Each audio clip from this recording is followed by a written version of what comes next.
दोस्तों आज हम बात करेंगे एक ऐसी कॉम्बिनेशन मेडिसिन के बारे में जो हाई ब्लड प्रेशर यानी कि हाइपरटेंशन के साथ साथ कुछ पेशेंट्स में जिनमें कि हार्ट रेट बढ़ी हुई होती है उनमें हार्ट रेट को कंट्रोल करने के लिए भी इस्तेमाल की जाती है। और इस दवा में टोटल दो मेडिसिन होती हैं जिनमें से एक होती है सिल्निडिपिन और दूसरी होती है मेटोप्रोलोल सक्सिनेट। इस वीडियो में हम देखेंगे कि दोनों मेडिसिन को एक साथ क्यों दिया जाता है, साथ में किस तरह से ये ब्लड प्रेशर और हार्ट रेट को कम करती हैं, इनकी मैकेनिज्म ऑफ एक्शन क्या है, साथ में इनके कॉमन साइड इफ़ेक्ट्स क्या-क्या होते हैं और एक बहुत ही इम्पोर्टेंट चीज़ कि मेटोप्रोलोल को कभी भी अचानक बंद क्यों नहीं करना चाहिए। सारा कुछ जो है वो इस वीडियो में हम देखेंगे। देखिए देख लेते हैं कि सिल्निडिपिन और ये मेटोप्रोलोल जो कॉम्बिनेशन है ये क्या होता है। इनमें से जो सिल्निडिपिन होती है ये एक कैल्शियम चैनल ब्लॉकर ड्रग है, जबकि जो मेटोप्रोलोल सक्सिनेट है वो एक बीटा वन ब्लॉकर ड्रग है, यानी कि हार्ट के बीटा वन रिसेप्टर्स पर काम करती है। और दोनों का मैकेनिज्म अलग अलग है, लेकिन दोनों का जो जो उद्देश्य है वो यही है कि ब्लड प्रेशर को कंट्रोल करना, साथ में हार्ट से रिलेटेड यानी कि कार्डियोवैस्कुलर वर्कलोड को भी कम करना है। तो इनको जो है वो उन पेशेंट्स में डॉक्टर द्वारा प्रेस्क्राइब किया जाता है जिनमें कि हाइपरटेंशन तो है ही, साथ में उनका जो है वो हृदय की धड़कन यानी कि हार्ट रेट बढ़ी हुई आती है। तो उनको जो है वो ब्लड प्रेशर के साथ साथ जिनकी हार्ट रेट हाई होती है उनको जो है वो ये दवाई कॉम्बिनेशन में दी जाती है। साथ में कई बार कार्डियक कंडीशन होती है यानी किसी व्यक्ति को हार्ट अटैक के बाद हार्ट फेलियर, उस कंडीशन में भी जो है वो इसको दिया जाता है। अब देख लेते हैं कि कुछ जाने माने ब्रांड्स कौन कौन से होते हैं। तो देखिए मार्केट में वैसे तो कई तरह के ब्रांड्स अवेलेबल हैं, उनमें से कुछ यहाँ पर दिख रहे हैं आपको स्क्रीन पर, जिनमें से एक है सिलामेट एक्सेल। इसमें 10 mg सिल्निडिपिन है और मेटोप्रोल 50 mg है, साथ में सिल्नी एम है, सिटानिल एम है, सिलाकार एम है। इनमें सिल्निडिपिन और मेटोप्रोल की जो है वो अलग अलग मात्रा हो सकती है। सिल्निडिपिन तो 10 mg है, लेकिन मेटोप्रोल 25 या 50 कुछ भी हो सकता है। अब देख लेते हैं कि सिल्निडिपिन जो है वो किस तरह से काम करती है। तो ये जो सिल्निडिपिन दवा है ये एक तरह की कैल्शियम चैनल ब्लॉकर ड्रग है और ये हमारी जो ब्लड वेसल्स होती हैं उनकी स्मूथ मसल्स को रिलैक्स कर देती है, जिससे कि ब्लड वेसल्स जो है वो चौड़ी हो जाती हैं, यानी कि वासोडाइलेशन हो जाता है, जिससे कि उनके अंदर जो है वो प्रेशर कम हो जाता है। वो चौड़ी हो जाती है जिससे ब्लड प्रेशर कम हो जाता है, उनके अंदर का जो रेजिस्टेंस है वो कम हो जाता है और इस वजह से वो जो है वो रिलैक्स हो जाती हैं, जिससे हार्ट को भी कहीं ना कहीं ब्लड को पंप करने के लिए कम प्रेशर लगाना पड़ता है, जिससे और साथ में जो है वो ब्लड वेसल्स रिलैक्स हो जाती हैं, चौड़ी हो जाती हैं, तो ब्लड प्रेशर कम हो जाता है। सेलिनिटिपिन का एक फ़ायदा ये भी है कि जो अन्य calcium channel channel blocker drugs होती हैं जैसे कि एम्लोडिपिन, उसकी तुलना में ये जो है वो रिफ्लेक्स टैकिकार्डिया नहीं करती। यानी कि कई बार होता क्या है कि अदर जो कैल्शियम चैनल ब्लॉकर ड्रग्स हैं जैसे कि एम्लोडिपिन, उनकी वजह से कई बार हार्ट रेट बढ़ने की समस्या हो सकती है, लेकिन सिलिनिडिपिन जो है वो उसके साथ ये समस्या बहुत कम देखने को मिलती है। साथ में कई बार एम्लोडिपिन स्टार्ट करने के बाद कई पेशेंट के पैरों में सूजन आ जाती है, जिसे हम पीडल एडेमा बोलते हैं। तो सिलिनिडिपिन के साथ वो कॉम्प्लिकेशन भी जो है वो कम होता है। तो इसलिए इनका हालांकि इनका इफेक्ट जो है वो पेशेंट टू पेशेंट अलग अलग हो सकता है। कई पेशेंट में सिलिनिडिपिन देने के बावजूद भी उनके पैरों में सूजन आ सकती है। अब देख लेते हैं कि जो मेटोप्रोलोल कंटेंट है वो किस तरह काम करता है। तो ये मेटोप्रोलोल जो है वो हमारे जो हार्ट के ऊपर जो बीटा वन रिसेप्टर्स होते हैं उनको ब्लॉक कर देती है और इस तरह से हार्ट की जो रेट है यानी कि जो कॉन्ट्रैक्शन की जो जो है दर होती है, रेट होती है, वो भी कम हो जाती है और कॉन्ट्रैक्टिलिटी भी कम हो जाती है। तो इसलिए हार्ट पे जो है वो वर्कलोड कम हो जाता है। तो साथ में कई लोग ऐसे होते हैं जिनको हाइपरटेंशन के साथ साथ चेस्ट पेन बना रहता है, तो ऐसे पेशेंट में भी जो है इसको दिया जाता है, एंजाइना वाले पेशेंट्स में। फिर कई बार कई लोगों की हार्ट की रिदम ठीक नहीं होती है तो उस कंडीशन में भी यूज करते हैं।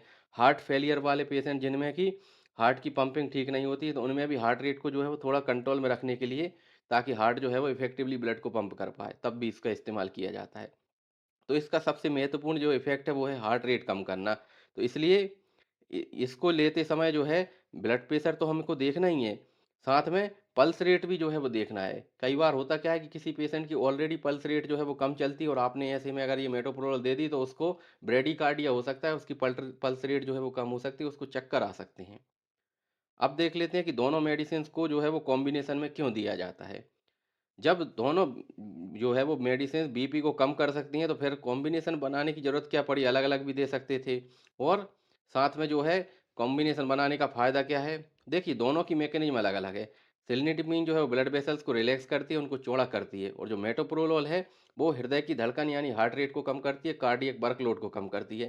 तो इसलिए कुछ पेशेंट जिनमें ब्लड प्रेशर के साथ-साथ धड़कन बढ़ी हुई आती है, उनमें इसका इस्तेमाल किया जाता है। साथ में हार्ट अटैक के बाद कई बार जो है वो हार्ट फेलियर वाले जो पेशेंट होते हैं, उनमें वर्कलोड कम करने के लिए भी इसको दिया जाता है। तो ऐसा नहीं है कि हर पेशेंट में इसको दे सकते हैं, लेकिन जिन पेशेंट को रिक्वायरमेंट होती है, उनको दे सकते हैं और डॉक्टर जो है वो अपनी एडवाइस से इसको देता है। अब देख लेते हैं कौन-कौन सी जो है वो अवेलेबल स्ट्रेंथ होती हैं और डोज़ क्या-क्या होता है। देखिए मार्केट में अलग-अलग स्ट्रेंथ हो सकती है उपलब्ध, जिसमें कि सिल्निडिपिन 10 एमजी हो सकता है, साथ में मेटोप्रोलोल हो सकता है 25 एमजी हो या फिर 50 एमजी भी हो सकता है। तो ऐसी कंडीशन में जो है कॉम्बिनेशन अलग-अलग हो सकते हैं। तो ये जो है वो इसका डोज कितना होना है, ये पेशेंट के ब्लड प्रेशर के ऊपर डिपेंड करेगा, उसकी एज के ऊपर डिपेंड करेगा, साथ में उसकी किडनी और लीवर फंक्शन कैसे हैं, वो भी देखना पड़ेगा। साथ में उसे कोई हार्ट से संबंधित बीमारी तो नहीं है, उसको भी देखना पड़ेगा। अन्य कौन-सी मेडिसिन चल रही हैं, वो सब देखने के बाद डॉक्टर जो है वो आपका जो है वो डोज बढ़ा भी सकता है, स्टार्ट कर सकता है इस दवा को। लेकिन अपने मन से जो है वो डोज को बढ़ाना या फिर जो है वो इसको लेना ठीक नहीं है। अब देख लेते हैं कि कौन से कॉमन साइड इफ़ेक्ट हो सकते हैं जब आप इस कॉम्बिनेशन टैबलेट को लेते हैं तो। इसमें होता क्या है कि सिल्निडिपिन के कारण कुछ पेशेंट में चक्कर आ सकते हैं, सिर दर्द हो सकता है, चेहरा एकदम शरीर का जो ऊपरी हिस्सा है वो लाल पड़ जाएगा, फ्लशिंग बोलते हैं जिसको। कई बार पैरों में सूजन आ सकती है। हालाँकि ये जो पैरों में सूजन वाला साइड इफ़ेक्ट है, ये एम्लोडिपिन के साथ ज़्यादा देखा जाता है। लेकिन कई पेशेंट में पेशेंट टू पेशेंट जो है वो वेरी करता है। कई पेशेंट में सिल्निडिपिन देने के बावजूद भी जो है वो पैरों में सूजन आ सकती है। या फिर अगर कई पेशेंट में जो है वो लो बीपी की समस्या भी हो सकती है। मेटोप्रोलोल की साइड इफ़ेक्ट की बात करें तो इसमें हृदय की धड़कन स्लो हो सकती है, थकान जा बनी रहेगी व्यक्ति को, चक्कर आ सकते हैं, कमज़ोरी महसूस हो सकती है। साथ में एक्सरसाइज़ करने की जो क्षमता होती है, एक्सरसाइज़ टॉलरेंस कम हो सकता है। तो कुछ पेशेंट में होता क्या है कि बीटा ब्लॉकर देने के यानी मेटोप्रोलोल देने के बाद स्लीप डिस्टर्ब हो सकती है, उनके हाथ और पैर ठंडे हो सकते हैं। तो अगर आपको बहुत ज़्यादा चक्कर आए, बेहोशी हो या फिर साँस लेने में परेशानी हो और या फिर पल्स जो है वो बहुत ज़्यादा स्लो हो जाए, 60 से भी नीचे जाने लगे, तो ऐसे में फिर आपको डॉक्टर को दिखा के आपका मेडिकल इवैल्यूएशन कराना ज़रूरी है। अब देख लेते हैं कि टैबलेट लेते समय कौन-कौन सी सावधानियाँ रखना है। अगर पहले से ही आपका बीपी लो रहता है और पल्स भी आपकी स्लो चलती है, तो ऐसे में आप डॉक्टर को ज़रूर बताएँ। साथ में जिन पेशेंट को अस्थमा की शिकायत है या फिर जिनकी जो ब्रोंकस होती है, हमारे ट्रैकिया होती है, श्वास नली, उसके बाद ब्रोंकस होती है, उसमें ब्रोंकोस्पास्टिक डिसीज़ होती है, वो सिकुड़ती है। तो ऐसी कंडीशन में हमें सावधानी से देना है, ख़ास तौर पे जो बीटा ब्लॉकर दवाई होती है, उसको हमें अस्थमा में सावधानी से देना है और ना दें तो ज़्यादा अच्छा है। साथ में हार्ट के कंडक्शन से संबंधित प्रॉब्लम हो, हार्ट ब्लॉक की बीमारी हो या फिर हार्ट की पंपिंग बहुत ज़्यादा कम हो गई हो, 35% से भी कम हो गई हो जो है हमारा इजेक्शन फ्रैक्शन यानी कि डीकम्पेंसेटेड हार्ट फेलियर हो, तो उस कंडीशन में भी जो है बीटा ब्लॉकर को अवॉइड करना होता है। मेटोप्रोल का इस्तेमाल जो है वो सावधानी से किया जाता है। डायबिटीज़ वाले पेशेंट्स में भी अगर हम बीटा ब्लॉकर जैसे कि मेटोप्रोलोल देते हैं, तो उससे होता क्या है कि जब भी उनकी शुगर लो होती है डायबिटिक पेशेंट की, तो उनको जो है वो हृदय की धड़कन उनकी तेज़ होने लगती है, उनकी धड़कन खुद को महसूस होने लगती है, जिसे हम पाल्पिटेशन बोलते हैं। लेकिन अगर उस व्यक्ति की बीटा ब्लॉकर दवाई चल रही है, तो वो कहीं न कहीं हार्ट रेट को बढ़ने नहीं देगी और इस वजह से पेशेंट को पता ही नहीं चलेगा कि उसकी शुगर लो हो रही है। तो वो सिम्पटम जो है वो मास्क हो सकता है। तो इस बात का भी ध्यान रखना है डायबिटिक पेशेंट में अगर आप प्रिस्क्राइब कर रहे हैं। अब सबसे इम्पोर्टेंट सवाल कि मेटोप्रोलोल अचानक बंद क्यों नहीं करना चाहिए? कई बार होता क्या है कि बीपी कंट्रोल में नहीं आ रहा तो डॉक्टर कोई अन्य दवा चालू कर देते हैं और उसमें से मेटोप्रोलोल को अचानक से बंद कर देते हैं। चूँकि ये एक बीटा ब्लॉकर ड्रग है और इसको अचानक बंद करने से होगा क्या कि हमारे जो बॉडी में सिम्पैथेटिक ओवर एक्टिविटी हो जाएगी, जिसकी वजह से हार्ट रेट और ब्लड प्रेशर बढ़ सकते हैं। और ऐसे में अगर जो है वो उस व्यक्ति को छाती में दर्द हो सकता है, एंजाइना, हार्ट अटैक भी आ सकता है। तो इस कंडीशन में तो इसलिए इन दवा को बंद करने से पहले जो है वो आपको डॉक्टर की सलाह ज़रूर लेना है क्योंकि इसको डोज को धीरे-धीरे कम करेंगे। जैसे 25 एमजी वाली ले रहे हैं तो उसको और कम करेंगे, 50 एमजी की चल रही तो 25 एमजी और इस तरह से जो है वो डॉक्टर अपने हिसाब से जो है वो इस टैबलेट को बंद करेगा। आप अपनी मर्ज़ी से कुछ भी डोज ना लें और इस टैबलेट को पूरी तरह से जो है वो डॉक्टर की सलाह से ही लेना है। देखिए बहुत से लोग आप में से हैं जो कि वीडियो देख लेते हैं लेकिन पसंद भी आता है लेकिन ना तो उसको लाइक करते हैं ना ही चैनल को सब्सक्राइब करते हैं।